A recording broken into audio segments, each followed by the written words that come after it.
With World of Sport returning to ITV for the first time in 30 years, British wrestling is once again back on TV. But a lot's changed since the days of Big Daddy and Giant Haystacks. I'm going to be travelling to local wrestling company WAW in Norwich, looking at how exactly things have changed over the last 30 years. I'll also be training to become a wrestler for 6 weeks.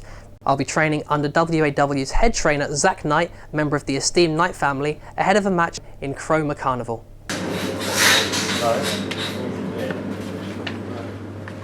Everything we do today in this next 3 hours, you're going to feel the impact. Nice. You're going to feel parts of your body you didn't even know exist.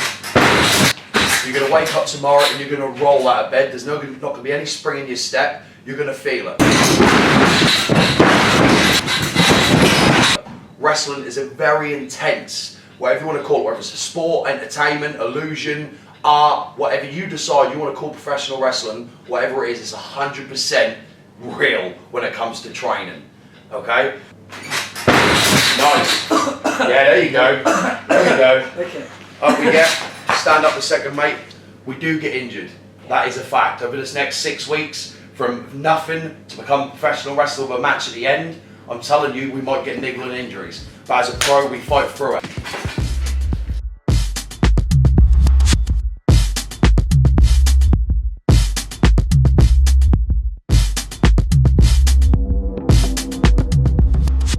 I started when I was 10 years old. I turned up to a show and I was known for being Dink the Clown. People mistaken me for being a midget wrestler. So at the age of 10, someone got caught in traffic and my dad said to the promoter, my son's here, he's got his gear. You know, he's normally the valet or the manager to Dunk the Clown at the time. Put the lad in. So I was in an 8-man tag team match at the age of 10 and I was knocked out in 4 minutes. Literally knocked out? Legit knocked out. The guy done a leg drop off the top rope, and as it come down on my chest, the rebound of the ring hit the back of my head and just knocked me clean out. Wow, okay. British wrestling, I believe, is a stronghold in itself. You know, every single style of wrestling, whether it's Japanese or American or Greco-Roman, whatever, it all stems from the traditional British style of wrestling. Now, even though we've evolved and people don't want to see rounds or, you know, old men holding a certain move for 5 minutes and wasting around and stuff, they're still intrigued by how they made it look so real. You ask anyone over 35 about British wrestling, they'll say to you, that's when it was real on TV at World of Sport. You know, it's a style in itself. The way that we control the moves, hold the moves, everything we teach people, you know, is designed to hurt. You know, a standard pig's foot or a wrist lock in wrestling can still take you down and break your wrist if applied right. You know, so I believe British wrestling has a style of its own, and too many people try and adapt to the American style or the Japanese style because that was what was on top once upon a time. But, you know, British wrestling is now rising. People like Davey Boy Smith, you know, Owen and Bret Hart, all the people that have been the top of WWE started in British wrestling. This is the lad that I work with. This is Marcus. Hey, man. Marcus come to me with a lot of problems. He was under doctors, he'd been kicked out of all the schools, he had anger problems, disabilities, and they basically said to me, he'll never be a wrestler. Now I've trained him and he's my academy champion. Right. So he's doing really, really well. So at the minute, on a Tuesday I work with him, so I teach him a bit about life and life skills, and we do some wrestling training anyway. So the fact that you're here, any bumps that you need to take or be shown, he's going to do it for me.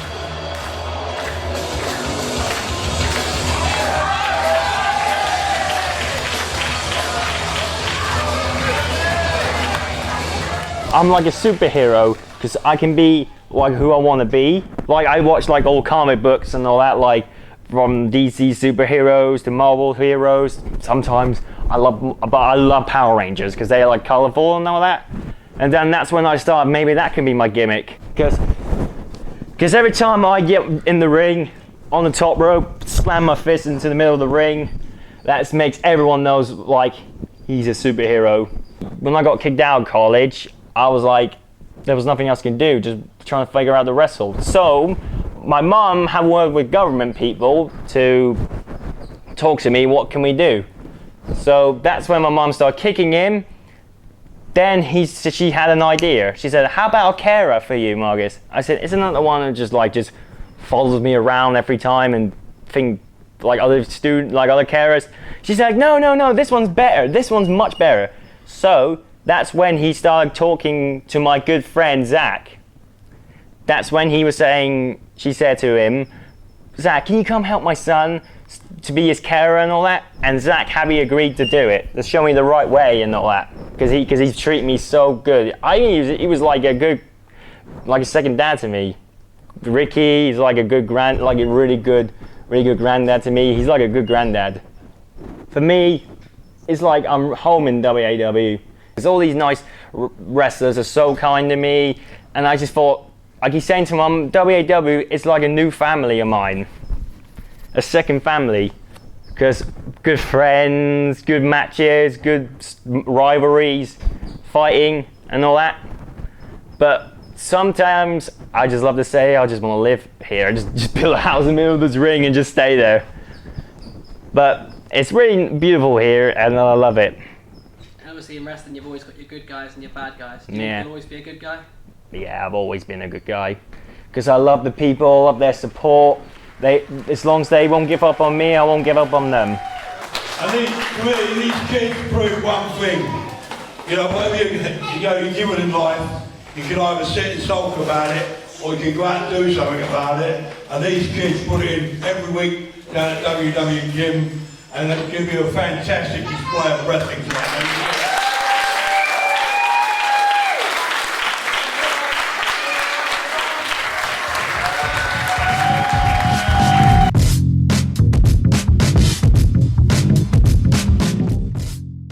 After the success of training people like Marcus with learning difficulties to become wrestlers, Ricky Knight added that other companies are now looking to replicate the work done at WAW. While this is something for the future, it shows that British wrestling is opening up to a bigger and bigger diversity of people. One area where wrestling has already undergone a dramatic change is in the women's division. After 28 years in the business, Soraya Knight continues to wrestle and train the stars of the future, including her daughter, now known as Paige, in WWE. Soraya is currently head of Bellatrix, a women's wrestling company and sister to WAW.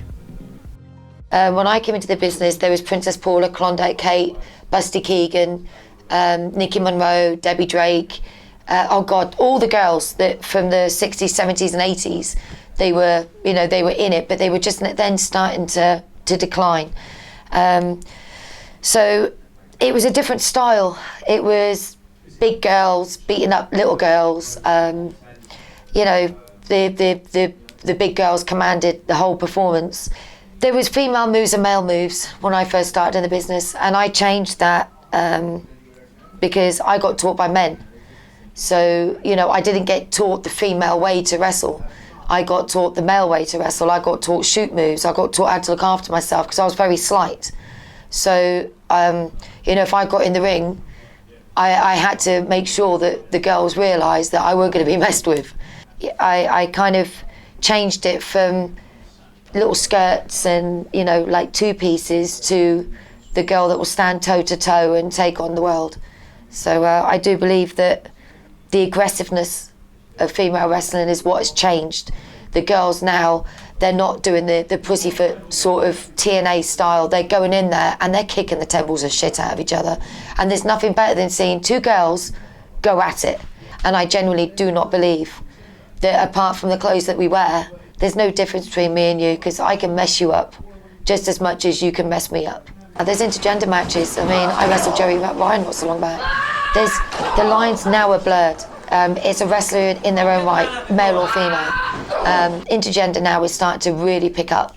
So for a woman to be classed in the same category as a man, not in the same league, the same category, means that we can do anything that we want to do. Female wrestling is unique. There's more characters. There's so many different styles that women can do. I mean, men can do a match, and a woman can do exactly the same match. But for some reason, it looks different when a woman does it. Yeah, but the girls now, I feel, have got a larger audience. We've got a larger stage, even though there's not very many female companies around the world. People are realising that the way forward is women's wrestling, and people have taken the women more seriously. I think female wrestling now is probably the best it's ever been. One of the biggest developments in wrestling since World of Sport left TV screens is the worldwide expansion of American wrestling company WWE. With a global platform and the ability to lure talent with big money contracts, WWE has been able to attract talent away from independent companies across Britain, leaving questions as to how much room is left for competition. I went to Newcastle to speak to Adam Pacitti, an online personality who has helped amass over 1 million YouTube subscribers, talking all things wrestling as part of What Culture and now Cultaholic. I think there is a desire for wrestling to return to British TV. I think that's, it was so huge in the 70s and the early 80s that there's an appetite that is still there. And, when you talk about wrestling to a British audience, people who grew up with that, they talk about Big Daddy, they talk about Kendo Nagasaki, they talk about Giant Haystacks. They don't talk about the people that perhaps you and I would talk about. We would go to Rock, Austin, Triple H, all those kind of guys.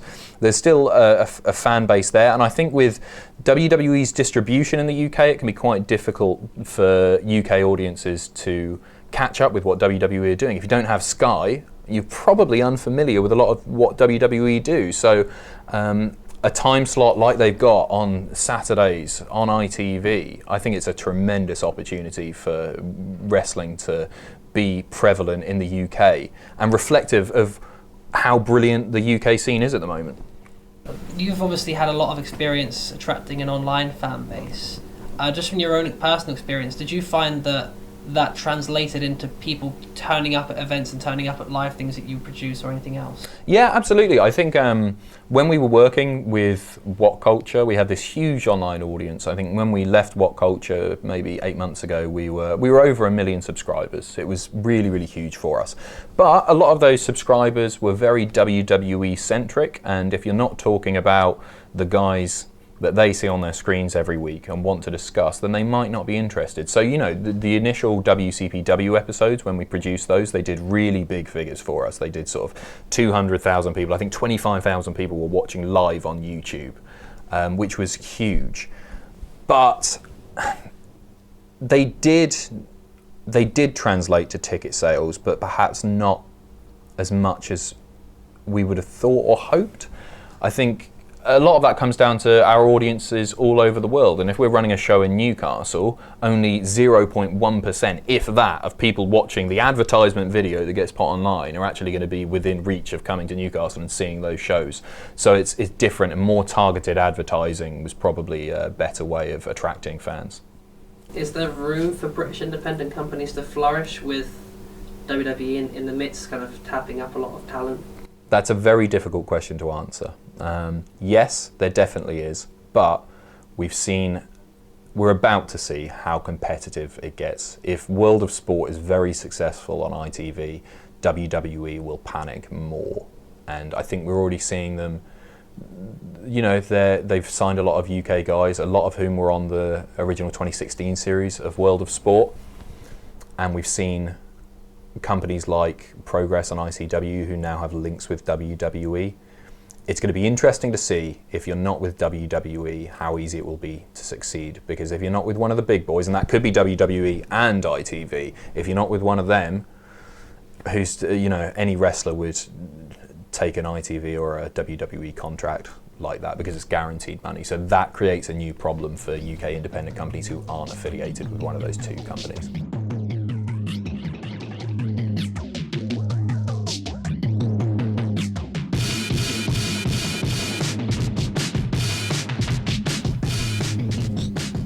If you're not under contract for a large wrestling company, you're working the independent scene, often transitioning between smaller companies. While wrestlers in the past would share tapes to build a reputation, modern wrestlers have more capacity to treat themselves as a brand. Sledge, a wrestler based in California, has been spending this summer performing for WAW and told me about the importance of self-marketing for the modern wrestler. If you don't look at wrestling like a business, then it's not going to be a business to you. As in like your merchandise, as in branding yourself, your social media, so on and so forth, then I don't want to say you'll never make it, but it's going to be 10 times harder for you to make it a living in wrestling. I've seen a lot of bad wrestlers get shots that good wrestlers should have gotten. Yeah. Due to not marketing themselves right. If you're down to take a hot dog and a handshake, all you're doing is making it harder for guys like me who actually make this look like into a business to get a job. With the commonly perceived bravado and masculinity associated with wrestling, one of the issues, of course, is making sure that people in the LGBT community feel that they also have a place. Wrestling has a wealth of characters, and there's also people such as Goldust and even drag wrestlers who exist today. But some people have also had a hard time coming out. In WWE, the first active wrestler to publicly state that he was gay was Darren Young, and that was only 5 years ago. I spoke to Callum Thompson, who said that he felt more comfortable coming out as gay after his experience in wrestling. One thing that kind of made me wait out so long to start was my sexuality. You look at it and you see all these strong, masculine looking men, and then a gay guy comes in and it's like, you ain't going to be accepted. So I guess that's one reason it put me off so long. But then I remember watching a show in Yarmouth, and it was Marco Marinelli versus a drag queen called Priscilla, and the crowd was so behind Priscilla, and I'm like, I could actually do this. So skip ahead a year, and I'm in doing the summer training, and again I'm like, I'll tell everyone eventually. When I'm settled, I'll tell everyone the truth. And I stayed at Sweet Surprise, and second night I was there in the kitchen making a cup of tea, and she comes over and she's like, you know it's okay to be gay in wrestling, right? And I immediately shut down and gone, that's it. I'm gonna tell her, she's gonna sack me, I'm not gonna be here. That's it, it's over. And she kind of just spoke to me. Just talking about some other guys and their experiences, and I kind of said, yeah, I'm gay. And she's looked at me in the way she always does, and just looked at me and she's gone, I knew when you were about 4. So after that, being around some other people, knowing their kind of stories, I opened up more. I became myself around the wrestlers, and then I found I took that into my everyday life, and I just gained so much more confidence. I found a partner, like first time I found a partner, I found a full-time job, musical theatre then erupted because I was comfortable in every aspect of my life. So being around the wrestling made me comfortable being me. I had the dream that I'd start at 16, be in America by 18, be world champion by 20. Obviously didn't happen, but when you're 12, that's the dream. Yeah. So kind of finally doing it was step one. Doing it and being myself was the hard part. But when that was done, the world just opened up to me. Everyone is so accepting here because we come from all sorts of backgrounds. We've got people who come from rough backgrounds who come here to get better. We've got people who hate parts of themselves who can come here and battle it and then love themselves. It's one of the reasons I started wearing the rainbow laces when I wrestle. I wanted to show my support and accept it for myself, and show the world that it's okay. You can do what you want, it doesn't matter. No one actually cares anymore. Ladies and gentlemen, it is his debut in a wrestling ring, Eddie Bingham!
The WAW fans are really invested in everything you do. I was expecting to walk out to crickets and got a better reception than I could have imagined. The buzz from walking down the aisle and getting cheered carried me through the match, and you can sense how wrestlers are able to finish matches injured. With adrenaline, all the moves that left me sore in training felt like nothing during the performance. During my time at WAW, I noticed that while many things in the British wrestling industry have changed, a lot of the same problems have persisted. Zach told me that out of 100 wrestlers, he believes only 5 or 6 would be likely to make a full-time living, and while I have a month to nurse my sore knee, those same wrestlers would likely be wrestling over 200 shows a year. However, one of the great aspects of British wrestling is its timelessness. In preparation for my match at Chroma, Axel Lynch choreographed the match between Jaiden and I, basing it off of a match between Johnny Saint and Kid McCoy from the 1980s. What was great about that was that it showed that even though the match is old, you can still find a way to get a great reaction from a crowd, basing your moves off of an old blueprint from over 30 years ago.